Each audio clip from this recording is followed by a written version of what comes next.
Oil refinery में जोरदार धमाके। रिपोर्ट के मुताबिक रिफाइनरी के बड़े हिस्से में आग भड़क उठी है। अननोन मैन या अननोन गनमैन, तो ये अननोन गनमैन का कारनामा जो है, रिफाइनरी और तेल डिपो पर हमले के बाद शदीद आग भड़क उठी। बलूचिस्तान के दरीगवान इलाके में स्थित नेशनल रिफाइनरी लिमिटेड के प्लांट पर अज्ञात हथियारबंद हमलावरों ने अचानक धावा बोल दिया। फिर आपकी वो नंबर 1 एजेंसी कर क्या रही है? मटर छील रही है क्या? कि भारत से लोग आते हैं, लोगों की आंखें रोती हैं, हमारा दिल रो रहा है। ये भी आज की खबर है, इंडिया रशिया की फिर से एक डील हुई है जिसमें उनके 3000 फौजी जो रशियन फौजी हैं वो इंडिया के बॉर्डर पे आ सकते हैं।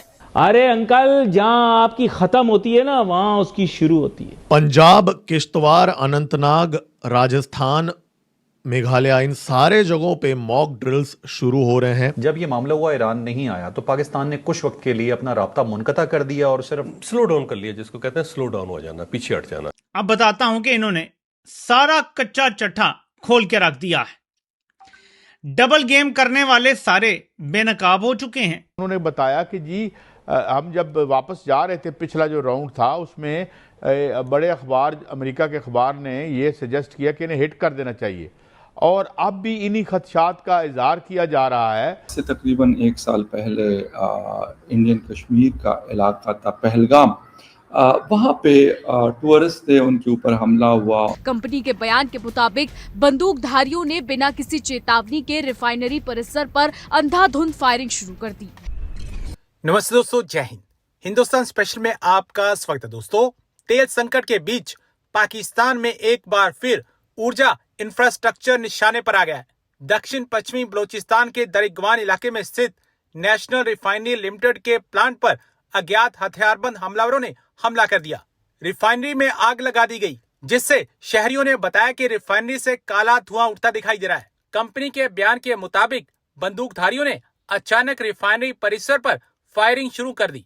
उस समय साइट पर मौजूद कर्मचारियों में दहशत फैल गई और कई लोग को सुरक्षित स्थानों पर शिफ्ट करना पड़ा। फिलहाल किसी भी संगठन ने इस हमले की जिम्मेदारी नहीं ली है।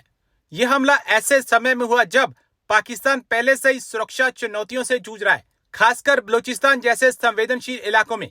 विशेषज्ञों का मानना है कि इस तरह के हमले न सिर्फ सुरक्षा व्यवस्था पर सवाल खड़े करते हैं, बल्कि विदेशी निवेशकों के भरोसे को भी प्रभावित कर सकते हैं। इससे पहले भी पाकिस्तान की रिफाइनरी और ऊर्जा क्षेत्र पर बड़ा असर पड़ा था। तो चलिए दोस्तों, आज की वीडियो की तरफ चलते हैं। Thanks so much.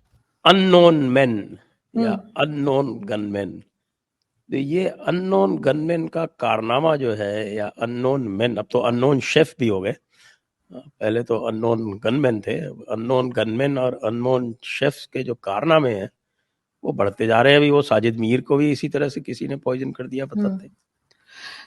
तो ये है कौन सर? वो मैंने एक ट्वीट पाकिस्तान लगाई वाले थी तो ना। आजकल मैं देख रहा हूँ, वो हमारे हामिद मीर साहब जो थे, वो उस दिन कह रहे थे कि ये जो है, ये रा ने एनडीएस के साथ मिलके उनके जो लोग हैं उनको यहाँ छोड़ दिया है। तो ये जो हामिद मीर साहब कह रहे थे वो बात है, या कि आईसिस खुद ही जो है, वो आईएसआई जो है, वो खुद ही निपटाने में लगी हुई है कि यार इनको निपटाओ, और उसके बाद फिर एफएटीएफ से कह के चलो कि भाई हम देखो बिल्कुल पाक साफ है। जितने भी आपकी लिस्ट पे नाम है सब तो चले गए, उनको अननोन लोगों ने मार दिया। ऐसे ही है सर, मुझे लग रहा है यही बात बताने के लिए कि जितने लिस्ट में थे या जिसका नाम था वो तो चले गए, इसीलिए सफाया किया जा रहा है। अब हामिद मीर साहब अगर कह रहे हैं कि इंडिया कर रही है या रॉ कर रहा है, तो मान लेते हैं सर, इतने बड़े जर्नलिस्ट हैं, ऐसी तो नहीं बात करेंगे ना। लेकिन उससे फिर ये पूछिए क्या फिर आपकी वो नंबर 1 एजेंसी कर क्या रही है? मटर छील रही है क्या? कि भारत से लोग आते हैं, टपकाते हैं और निकल जाते हैं, मतलब कुछ भी। हामिद मीर साहब ने जितनी अपनी क्रेडिबिलिटी कोई है ना, वो शायद ही किसी ने कोई होगी, तो उनको तो हम लोग अब सीरियस लेना छोड़ दिया है। आज बात करेंगे, आज से तकरीबन 1 साल पहले इंडियन कश्मीर का इलाका था पहलगाम, वहाँ पे टूरिस्ट थे, उनके ऊपर हमला हुआ और 26 से 28 जो टूरिस्ट थे उनको मारा गया। उसके बाद फिर हालात काफ़ी ख़राब हुए और इंडिया और पाकिस्तान के दरमियान 4 रोज़ा जंग हुई। दोनों कंट्रीज़ अपने अपने फतह की बात करते हैं और दोनों साइड ये कहते हैं कि हम बहुत अच्छे लड़े और हमने दूसरे यानी दुश्मन मुल्क को धूल चटाई। एक साल हो गया, ये बातें हम इंडिया में भी सुनते हैं और ये बातें हम पाकिस्तान में भी सुन रहे हैं। पाकिस्तान में से पहले 9 मई था, अब 10 मई है। 9 मई 2023 को जब पाकिस्तान तहरीक इंसाफ के या फिर कुछ और प्रोटेस्टर्स जो है फौजी तनसीबात के ऊपर उन्होंने हमले किए, तो कहा गया कि एक ब्लैक डे है क्योंकि फौजी तनसीबात पर हमले किए गए। उसके बाद 10 मई 2025 आता है जिसमें पाकिस्तान रिटेलिएट करता है इंडिया के खिलाफ और उसका नाम रखा जाता है मारका हक बनियान अल-मरसूस, उसका नाम उस ऑपरेशन का, और जो इंडिया ने ऑपरेशन किया था उसका नाम है ऑपरेशन सिंदूर। अभी तक मुख्तलिफ उनके जो डिफेंस यानी राजनाथ सिंह साहब हैं, डिफेंस मिनिस्टर हैं, या उनके जो आर्मी चीफ है जनरल उपेंद्र द्विवेदी, या उनके एयर चीफ हैं, या बाकी लोग हैं, मुख्तलिफ औकात में वो जिक्र करते हैं कि जी ऑपरेशन सिंदूर स्टिल कंटिन्यू। हो क्या रहा है इस बारे में पाकिस्तान में भी, क्योंकि इंडिया में भी मैं अभी एक स्टोरी पढ़ रहा था उन एफेक्टीज के हवाले से जिनके प्यारे इस इंसिडेंट में मारे गए थे, और वो कह रहे हैं कि 1 साल तो ज़रूर हुआ है लेकिन हमारे ज़ख्म उसी तरह ताज़ा हैं जिस तरह 22 अप्रैल 2025 से, मतलब जिस तरह उस दिन थे। यकीनी तौर पर जिनके अपने या प्यारे बग़ैर किसी ऐसी वजह के जो वो अपना मतलब एक टूरिज़म के पॉइंट ऑफ व्यू से सैर के मूड में वो गए हुए थे और वहाँ पे फिर उनको मारा जाता है, तो यकीनी तौर पर उनका दिल या फिर जो उनके ज़ख्म है वो यकीनी तौर पर शायद सारी ज़िंदगी ताज़ा रहेंगे। खैर, इसके साथ साथ आते हैं थोड़ा सा पाकिस्तान की तरफ।